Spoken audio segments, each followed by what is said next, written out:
Good afternoon, I'm Tyler Fidel with 2NURFM Hunter News. A $9 million upgrade for the Hunter School Performing Arts has been announced by the state government today. The funding, which will go towards an upgraded performing arts centre, is being partly provided by the Hunter Infrastructure and Investment Fund, with the remainder coming from the Department of Education.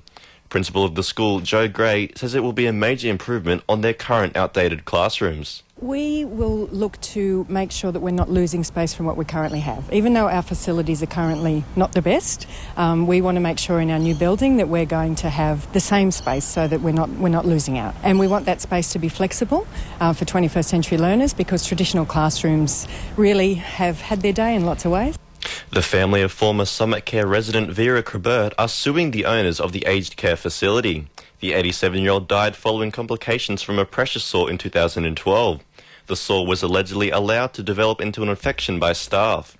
Catherine Henry from Catherine Henry Lawyers says her death was avoidable.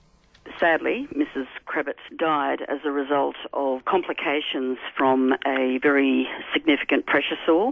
Things that really are avoidable, such as pressure sores, just aren't managed properly. So an aged care resident with a pressure sore should never die from complications. Every pressure sore is eminently treatable.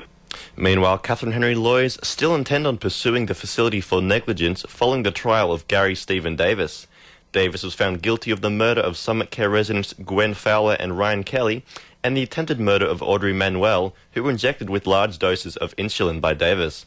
The firm will argue the facility was negligent in the storage and administering of insulin.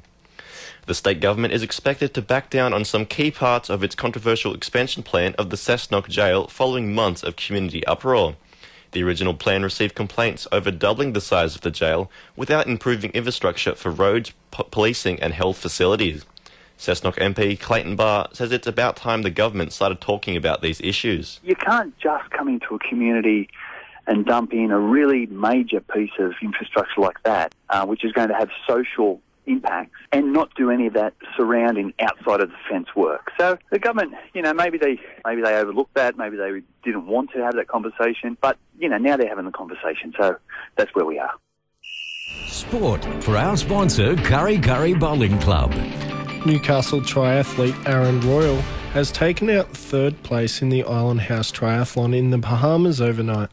The 26-year-old will collect $30,000 for his podium finish, which he says comes after a poor start.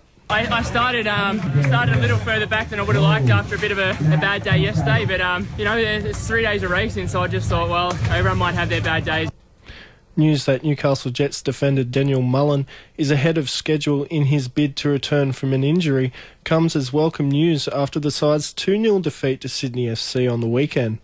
Jets coach Mark Jones says despite early signs Mullen would miss up to 12 weeks, the signs are positive. It looks like Dan Mullen will be back sooner rather than later, so he's a good hurler. He's probably only sort of a month away, 4 to 6 weeks away now. And Newcastle jockey Blake Spriggs believes Gate 14 might be a blessing in disguise for Sir John Hawkwood in tomorrow's Melbourne Cup. Spriggs says he hopes to be the first Newcastle jockey to win the Melbourne Cup. That's sport. I'm Jay McAllister. 2NURFM News Time is 12:10.